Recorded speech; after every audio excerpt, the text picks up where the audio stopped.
Hey everyone, and welcome back to another episode of The Negotiation. This episode, we talk with Liam Mather, Head of Public Affairs and Communications at WPIC Marketing Technologies. Reporting to the Chief Marketing Officer, Liam helps guide WPIC's public and government affairs, strategic communications, media engagement, corporate branding, and sales enablement. Liam previously worked in BCW's corporate and public affairs practice in Beijing, where he helped clients manage reputations, respond to crises, and navigate policy issues. This episode is centered around the fact that Liam had the very unique opportunity to work within the Olympic bubble at this year's event in Beijing. We discuss his personal experiences in the bubble, his thoughts on how the games were run, the level of interest the games garnered inside China, who were the stars of this year's Olympics, the state of Chinese hockey, both the women's and the men's, given that was the focus of Liam's coverage, and lastly, what the lasting impact will be of the Olympics on winter sports in China. Enjoy. Person you're referencing is Eileen Gu, who was definitely the star in China.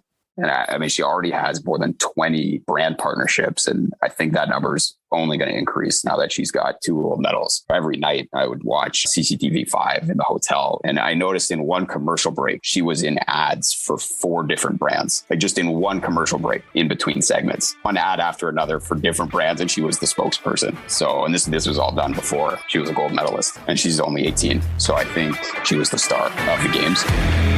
Home to over 4 billion people, the Asia-Pacific region boasts one of the most powerful consumer markets on the planet. Not only is it home to half the world's under 30 population, but it's also home to more than half the world's internet users. It's a market no globally minded brand should ignore, but entering markets like China is no easy task. Just ask the likes of Microsoft, Google, Uber, and Facebook. Times are changing, and with the right partners, doors are slowly opening as more and more companies find success expanding into the markets of the Middle Kingdom. I myself spent 8 years in China, mostly as a venture capitalist, helping early-stage tech companies enter the Asia-Pacific market successfully. This show is dedicated to uncovering and examining successful China entry and growth strategies by interviewing the people behind those success stories. My name is Todd Embley, and welcome to The Negotiation, brought to you by WPIC Marketing Technologies. Liam, welcome to the show. Good to have you on, bud. Thanks, Todd. Happy to be on the program. All right. Quick introduction to yourself and how you and your path ended up to be in China. So I've been in Beijing for almost 5 years now. First came to China to work at a debate league, a high school debate league. So in high school and university in Canada, I participated in debate as like an extracurricular activity, where you have like a topic and 2 teams arguing about different sides of the topic. And through a friend in the university debating circuit, I learned of this company based in Beijing that runs a nationwide debate league for high school students in China. And the debate league takes place in English. So students have the opportunity to work on their English language skills, their critical thinking. So I came to Beijing to be a manager of that league. And it was a really great job to have coming to China for the first time, because almost every week during the school year, I was going on trips to different cities throughout China where we would host competitions. And so over those 2 years, I visited about 30 different cities across China and got to meet with young people and sort of hear their perspectives on different global issues. So that was a really fun job.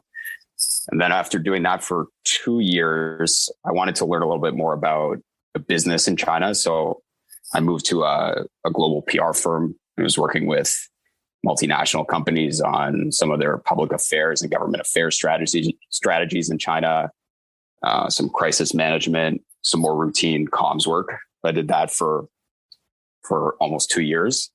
And then just through playing hockey in Beijing, like in a recreational hockey league, I met Jacob Cook, who's the co-founder and CEO of WPIC Marketing Technologies. And he told me that, WPIC was looking to add someone to their marketing team with a bit of a PR background. And so that's how I ended up at WPIC. I've been here for about a year, and that's been a lot of fun. I'm very curious, and I have to ask this. Debating in China, can you talk about debating in China, and what is that like? Is it all done in one language? Is there a simultaneous translator in the room? Is it even cross language? Is that possible to debate in cross language? I'm so fascinated to hear more about debate in China. there's actually a pretty robust communities that do debate in China, both in Chinese and English, and both at the university and the high school levels. So the debate that I was involved in was English language high school debate. So all the students that would attend our competitions, they were only speaking English. And it was actually kind of gave you a remarkable window into the sort of penetration of English in China, because a lot of our tournaments were in second and third tier cities, and would often have students from public schools attending our tournaments. And they were able to give, 5-minute speeches in English on a relatively complicated topic, like a social issue or some international issue that was being debated about. So I think generally we would be attracting some of the top students in each city to the tournament, but it was definitely very impressive to see these students debating at such a young age in their second language. Okay, over to public affairs and communications at WPIC. Please talk a little bit about the work that you're normally doing that involves public affairs communications for WPIC. Sure. So I think the way I distill it is I'm trying to tell the story of the enormous opportunity that exists in China for foreign brands. And then the second part of that story is how working with WPIC is the best way for brands to tap into this opportunity. So most of our 300 employees in China are Chinese nationals, and they're working on client services. So they're actually executing the strategies of bringing a foreign brand to market in China, running their e-commerce store, running their marketing operations, running their logistics. So my job as part of the marketing team is to tell the story of the amazing work that they are doing to prospective clients of WPIC.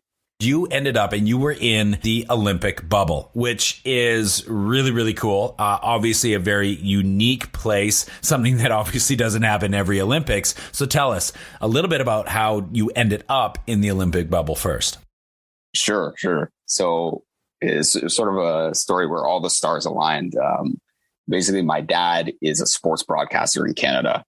He found out in I'd say October of 2021 that he'd be coming to Beijing to work on the hockey broadcast of the Olympics. Now, because of the pandemic, we haven't seen each other since September of 2019. So we hadn't seen each other for that long.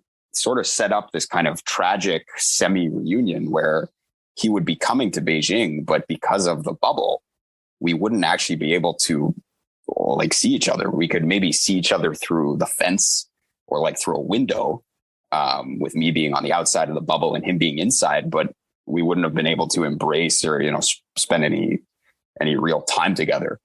And then those kind of the cards fell in a certain way that I was able to come into the bubble and work on his broadcast team. One of the people working on his team dropped out in the winter, and luckily enough, their role is called being a spotter. And it's more of a support role. And on hockey broadcasts, really the only qualification is familiarity with hockey. So a lot of people sort of cracking into the broadcasting industry might do this role. And so my dad put my name forward and said that there's a locally based person who's very familiar with hockey. And from me growing up, spending time at his work, I'm kind of familiar with how sports broadcasts work. And so I ended up being hired by the broadcast team to be a spotter. And WPIC was very flexible in allowing me to do this. Jacob's a big hockey fan, and he knows I haven't seen my family in a long time. So he was very supportive of me taking this opportunity. And I mean, I just feel so fortunate that it all worked out. And there's so much uncertainty in advance about if the reunion would happen, if my dad would be able to successfully enter China. He needed to test negative for COVID twice right before departure. And there were a lot of logistics that needed to be worked out on both sides. But we ended up, having our hotel rooms side by side, spent every day together for 2 weeks, working on the Olympics hockey broadcast. It was a pretty amazing experience. Good for you, man. I'm happy for you. That sounds great. Not a lot of good stories, coming out of the world over the last 2 or 3 years. That's a good one, and I'm happy for you. I'm really glad that you got to have that. That sounds really cool. It's very heartwarming. So that's great, and thanks a lot for sharing that with us and for sure. with me and the audience. I appreciate that. So I do want to get your impressions of that Olympic experience. Let's start with how you thought the event went from a planning and execution perspective. And I think that is a weighty question, just given all of the extra hurdles that it would have taken to pull off an Olympics in this global environment we're in right now. My impression is very positive. I think it was like an enormously impressive organizational feat. I think we have to start from the premise that China has maintained is a very strict approach to containing COVID. So if you're traveling into China from abroad, you normally need to quarantine for 2 or more weeks. As a consequence of that, there hasn't been that much community transmission of the virus within China. Obviously, hosting the Olympics, it's not feasible to have the athletes and the delegations quarantine for several weeks before competing. And so they built this bubble to reduce the spread of COVID from within the bubble to the wider population, even though you were required to be vaccinated and test negative before arrival. It's not like a fail-safe system of preventing COVID from getting into the bubble. So there were some cases. But the way the bubble was constructed, it did succeed at preventing COVID from spreading into the wider population in Beijing. So I think that's pretty impressive. And then even the policies to contain COVID within the bubble held up pretty strong. There were almost 70,000 people in the bubble at the peak, about 5,000 athletes and 60,000 workers. And in total, over the two and a bit weeks, there were only 500 positive tests. And by the end, there were no new daily cases. So the rules they had about testing and mask wearing and isolation, if you tested positive, ultimately contained COVID within the bubble. So just from that perspective alone, I think the games are an organizational success. And in terms of the experience within the bubble, I honestly thought it was pretty positive. I guess one thing that might not be clear to like outside observers is that the bubble consists of several hotels and venues spread out within Beijing, but also the surrounding mountain areas. And each of these venues and hotels sort of walled in from the city. Like literally walls were built around each hotel and each venue just to sort of block contact with the rest of the city. And then all of these little islands of the bubble were connected by designated cars and bus and train services. So that kind of makes getting around a little bit complicated, but I thought it was very easy to navigate for participants. Even if you didn't speak Chinese, it was very easy to figure out which bus to take or which train to take. And they were running all the time. And you had relative freedom to move around between these venues. So my dad and I were able to go watch other events during our time off. We caught some figure skating, some skiing, some snowboarding. So yeah, it was like pretty easy to navigate the bubble once you were in. The staff, even though they were dressed in personal protective equipment, and that can be a little bit off-putting, but I thought everyone was super friendly. The volunteers were especially friendly. And yeah, so I'd say it was definitely a successful event from an organizational perspective. It contained COVID, and despite all these restrictions that were in place to ensure that COVID didn't spread, it was still a pretty positive experience. I think that's probably the number one marker, given the environment that it was, the games were run in, that you would have to start with when evaluating the success of the Olympics was, and just the sheer magnitude and what could possibly have gone wrong and how badly that could have looked or been. To get that part right, to keep everybody safe, to have them be able to come, compete against their peers, the best in the world, and then be able to go home safely. That had to be priorities 1 through 10. And it's good to hear that they did that well. I think after that, everything else had to be gravy, honestly. And I think a lot of people need to realize that at the end of the day had to be the most important thing, that they got to do what they wanted to do. They've spent all those years training. it was pulled off. A lot of other countries might have canceled. They didn't. They pulled it off, and it was successful from a safety point of view. What more could you ask for? Yeah, that's certainly my perspective. All right. What about some impressions of now the Olympic experience? How would you rate the interest in the games inside China? Meaning, how interested was the general populace of China in what was going on in Beijing during those 2 weeks? How interested in the games were they? I would say very high, very, very high. I saw some data that in the first week of the games, there were 600 million Chinese who watched some events on television. And according to the IOC, even though ratings were down in North America, this was the most viewed Winter Olympics ever. Yeah, but let's remember, there was a time zone problem. Oh, right. But I think that just goes to show you how huge the games were in China. Like the fact that you have so many hundreds of millions of people tuning in. And because of that contribution, making it one of the most viewed games ever. I think like the narrative in the West is that the games were less popular. And I think a large part of that was the time zone, or maybe changing habits around watching TV. But here, I would say they were super popular. You had all these events happening in the time zone. The first week of the Olympics coincided with the Chinese New Year holiday, so people had time off during the day to watch. And then there's also some data which says it was the most digitally engaged Olympics. So you had tons of people, watching online or commenting about it on social media. And in China, that was especially the case. I mean, the major events of the games were constantly trending on Weibo, the major Twitter-like microblogging platform in China.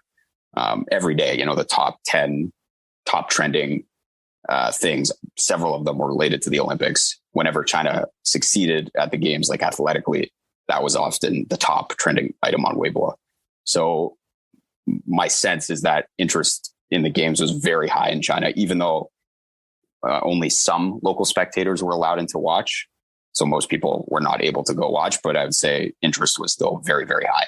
Let's be honest. It was a wonderful distraction from the world and from COVID during that time, that I thought a lot of people would have been pretty eager to involve themselves in. It's always a wonderful time of year to cheer and support, and see everybody come together. So, again, can't thank China enough for really kind of putting it together, pulling it off, and giving us, just about everything that we're used to getting, when the games and at a time when we really needed it most, to be honest. Who were the stars of the Olympics in China? I know there's one name you're going to absolutely have to mention, because she was phenomenal. But, who are some of the stars in the Olympics for China? Sure. Well, I think the person you're referencing is Eileen Gu, who was definitely the star in China. So she won gold in the skiing big air and half pipe, and then silver in the slope style. So a solid three medal haul. Yeah. And it doesn't hurt when you have the kind of looks and, the kind of, not only the camera loves her, but the microphone loves her. And, she's such a good person. It's just like, come on, God, like, did you have to get everybody, like that one person so much? Could I have just a little bit of that, for me? But yeah, she was amazing.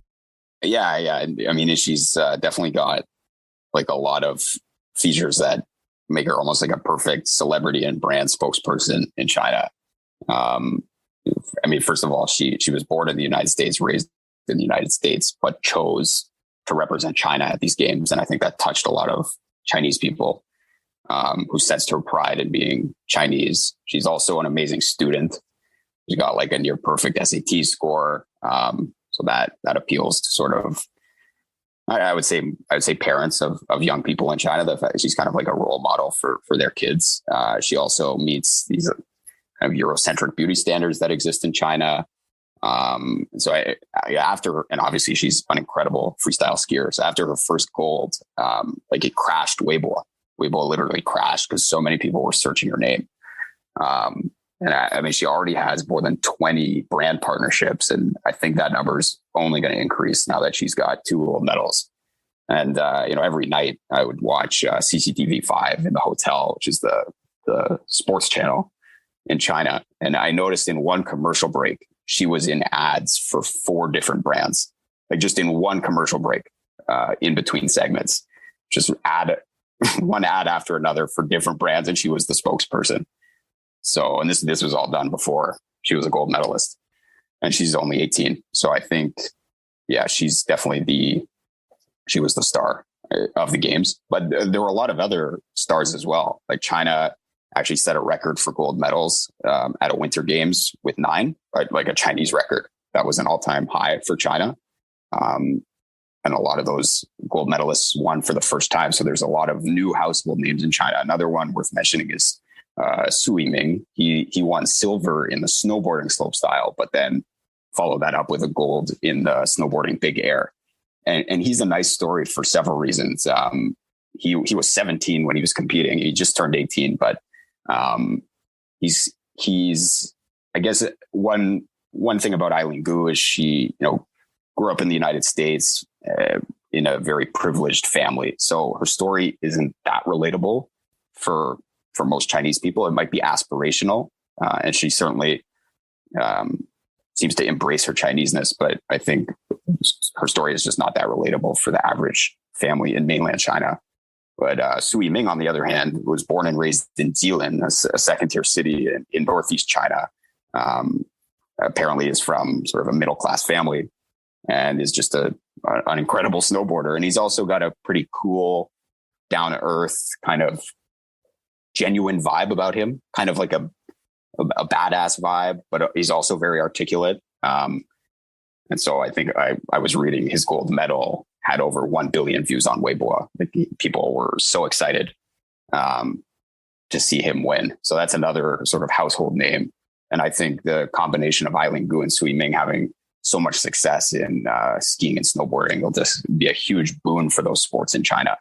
I mean, they're such cool sports. Like they're so like inherently cool, watching people go down the hill and do these crazy tricks. And so I think them two will give a huge boost to skiing and snowboarding in China. A couple other stars worth mentioning. I mean, the flag bearers for the closing ceremony were Xu Mengtao and Gao Tingyu. So they won gold in the skiing aerials and the speed skating 500 meter short track. So, I mean, the two of them were pretty popular as well. Another nice story on the final night of the Olympics, the Chinese pairs figure skating tandem of Han Cong and Sui Wenjing, they won gold. And it was pretty dramatic. They led after the short program. And so then going into the free skate, which was on the last night of the Olympics, they were the last pair to skate. And they ended up winning gold by like the thinnest of margins. And they had like a beautiful performance. It like moved to the CCTV commentator to tears, and it was the top trending thing on Weibo. And it's a nice story because they actually lost gold in 2018 by the thinnest of margins. And then they were able to come back on home soil and win in Beijing. And because it was the last night of the Olympics, this was one of the last medal events. So by winning gold, they moved China's gold medal tally from 8 to 9. That moved them ahead of the United States, which finished the Olympics with 8 gold medals, and into third overall in the total like gold medal rankings. So that was kind of nice. It kind of reminded me, and it's not exactly the same, but in 2010 in Vancouver, when Canada's men's hockey team won gold to set that new record of 14 gold medals on the last day of the games, it kind of reminded me of that, where it was kind of like the last medal opportunity on home soil, and this very photogenic pairs figure skating team took home the gold. So that was awesome. And then the one final person I'd be remiss not to mention is actually not a Chinese athlete. It's a Japanese athlete, Yuzuru Hanyu, who's a men's singles figure skater. He won the gold in 2014 and 2018. And he's for a while now, he's been beloved by Chinese figure skating fans. Like, he's attained kind of true idol status in China, in like the kind of China celebrity world. And, it's kind of interesting as a Japanese athlete to have that type of following in China. He's also got sort of an effeminate and androgynous style. So that's sort of, it kind of raises some interesting analysis about like beauty standards in China and things like that. But when he didn't even end up winning a medal in these games, he kind of narrowly fell to fourth, but was still sort of really embraced by Chinese fans. Like people in Beijing gathered outside the figure skating venue on the days he was competing with signs and stuff to cheer him on, even though most people couldn't go in and watch. So that was sort of interesting. So he was another one of the stars of the games. That's pretty cool. Yeah, that's a good list. Thank you for that. I wanted to also ask you about the state of Chinese hockey in particular, because I know that that's, a sport that you were focusing on with some of the work you were doing in the bubble. You also play hockey yourself in China, and you have a lot of relationships with players and coaches, and that you were also able to catch every one of the women's games. So can I ask you to maybe spend some focus on how the sport is going for the women's side as well as the state of Chinese hockey in particular? Sure. Well, maybe just to focus first on like the on ice performance of the teams. So the women's team picked up 2 wins in round robin play against Denmark and Japan. And during both those games, I mean, hockey was in the top 10 trending things on Weibo. It seemed to generate a lot of focus. And on the women's team, I mean, the captain is Chinese born. A couple of their other key players are Chinese born. So much was made before the Olympics about how many of the players on both teams were so-called heritage players, people from North America who have Chinese ancestry, but who were not Chinese citizens suiting up for the team. But I think on the women's team in particular, there were pretty significant contributions made from Chinese-born players. And so I'd say the women's team is actually pretty impressive. They played really well as a team, really skilled players. They actually qualified for the Vancouver Olympics by right in 2010 and won a game then. So certainly women's hockey seems to be in a stronger position in terms of like international competitiveness. The men, I didn't have an opportunity to see any of the men's games in person, but I think they outplayed expectations in the round robin. They kind of got blown out in the first game by the US 8-0. But then in their next game against Germany, they only lost 3-2 and kept it a close game. And there were, and this might not seem like a huge achievement to a casual sort of listener, but I mean, Germany won silver in the 2018 Olympics, which also didn't feature NHL players. So they're a pretty solid team. And there was a lot of sort of commentary before these games that the Chinese men's team might not even score a single goal in the Olympics. And then in their second game, they scored 2 against Germany and kept it a close game. And then in their third game against Canada, they lost 7-2, but the first period was actually very close. And the fact that they put up 2 goals against Canada, I think, is a noteworthy accomplishment. But just like the women's team, they did generate a bit of attention on Chinese social media. I think people understood that, the amount of resources needed to develop a internationally competitive hockey program are very high, and you need a long period of time to kind of reap the fruits of that. So I think people were kind of understanding and yet still proud of the performance of those teams. So that was neat to watch. In terms of like the state of hockey more broadly in China, I think before the Olympics, you saw a very significant growth in hockey participation and hockey infrastructure.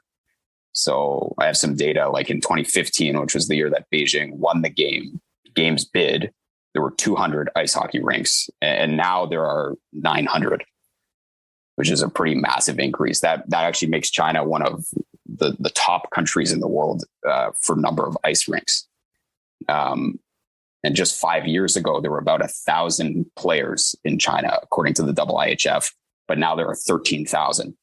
So efforts by the government to promote ice hockey ever since they won the Olympics bid 7 years ago, I think have been pretty successful at increasing participation, making the game more visible, making the game more popular.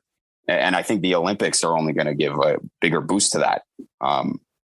So I'm pretty optimistic about the state of hockey in China. I think it's some of my friends who are coaches, they're adopting like the top international standards set by, Hockey Canada or USA Hockey for coaching for coaching young players.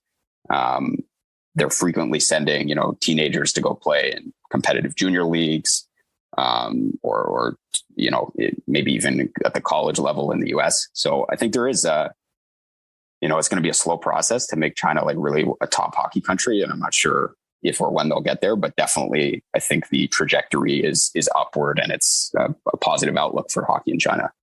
Were there any sports or events that surprised you, that took the bubble or the Olympics by storm?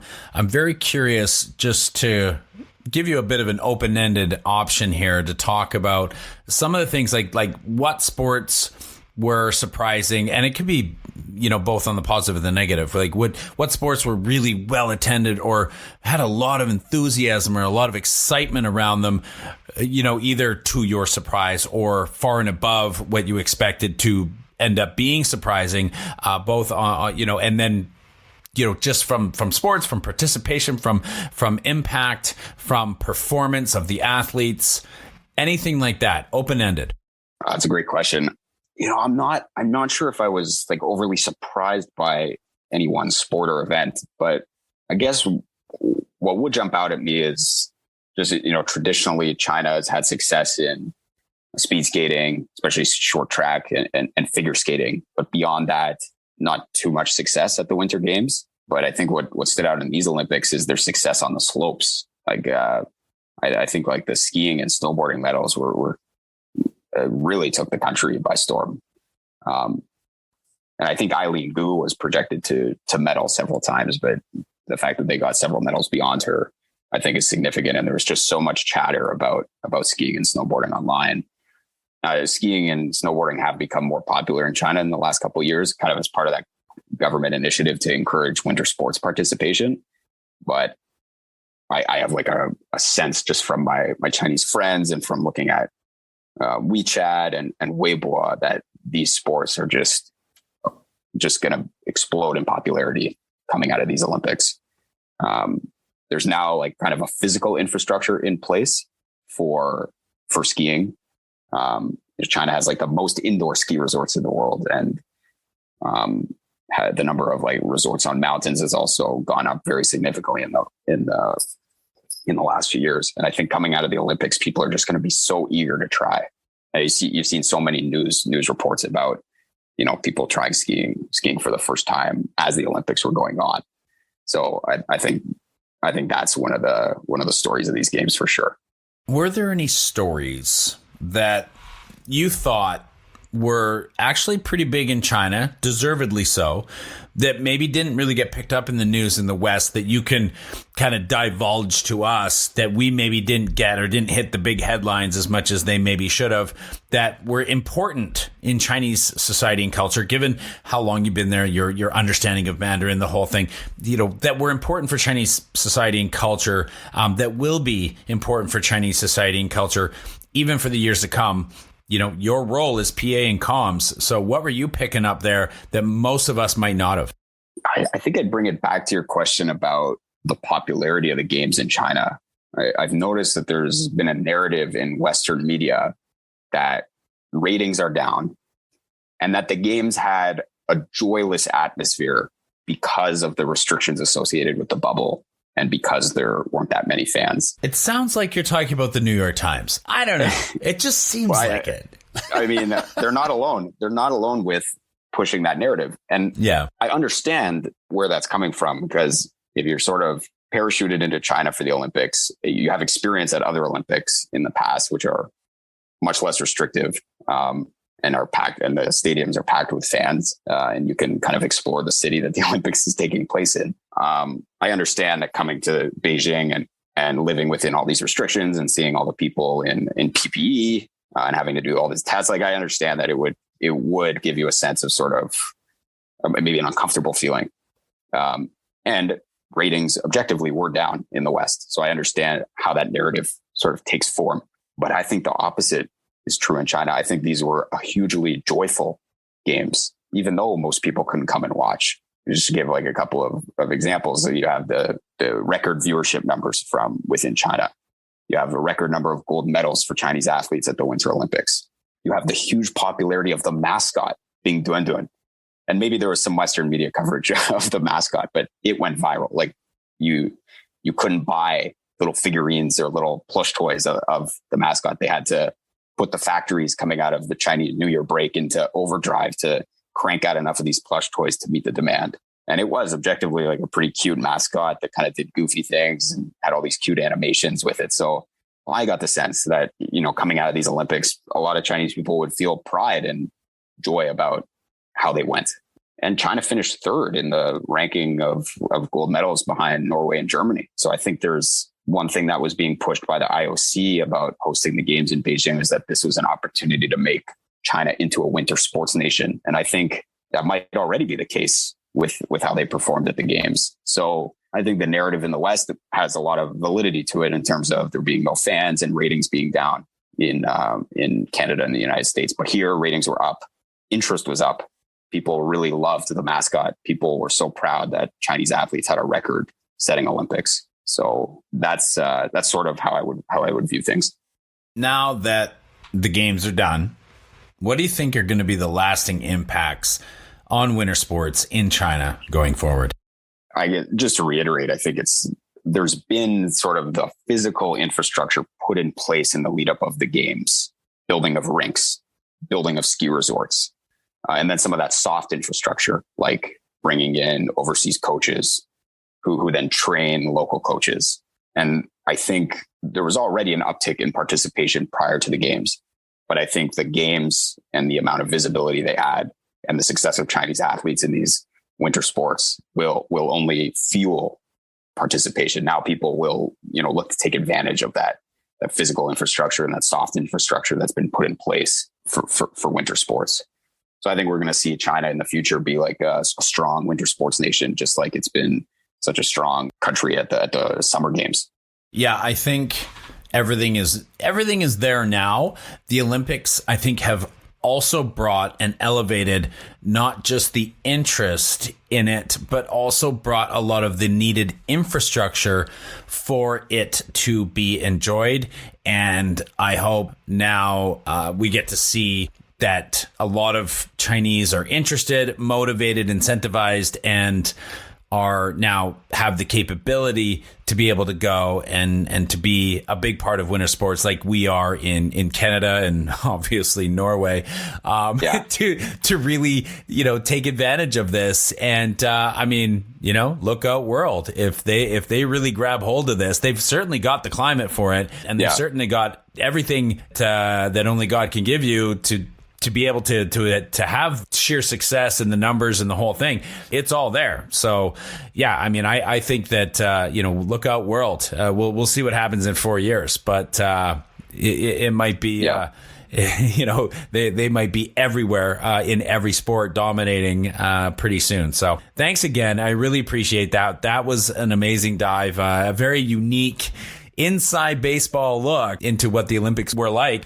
by somebody who was actually inside the bubble and covering a lot of interesting stuff there. So really, really appreciate you coming on. No, thanks, Todd. Wanted to ask maybe one more thing. Who might be a couple of guests that you think you would even like to listen to, or that our listeners might want to hear on this show? Maybe you could drop a couple names in here for us. Sure. I've got one name in mind. His name's Curtis Drax. He's been involved in ice hockey at all levels in China for over a decade. He's originally from Southern Ontario, and he's actually the commissioner of the beer league that we play in. But he has a company called Can Life. They run a lot of hockey related events and programs for both adults and young people. And he's done a lot of different work with the NHL over the years and running a youth hockey club. So he's really got a really experience informed understanding of youth hockey in China. And he's sort of my go-to person for knowledge about hockey in China. So I definitely recommend him on the podcast. He's also got some great stories about some hockey dignitaries he's met over the years who have come to Beijing. So yeah, I would definitely recommend him. All right. Well, we will take you up on that and ask you to connect us. And then maybe if you get a chance, give him a little jab in the side to come on the show. We'd love to talk to him. Liam Mather, Public Affairs and Communications at WPIC. Thanks very much for coming on the show, man. That was great. Thanks, Todd. Appreciate it. Growing a company is hard. Doing it in a foreign market? Exponentially so. The best piece of advice I can give you is not to do it alone. When you start looking across the pond for further expansion possibilities, and I sincerely hope that you do, make sure you choose the right partners to do it with. My good friends at WPIC Marketing and Technologies have almost 20 years of experience helping brands, just like yours, enter China. I hope you enjoyed this episode of The Negotiation, and if you're interested in being a guest or want to connect with me or any of our team, please reach out to us at podcast@wpic.co, and be sure to rate, comment, and subscribe wherever you get your podcasts. 再见.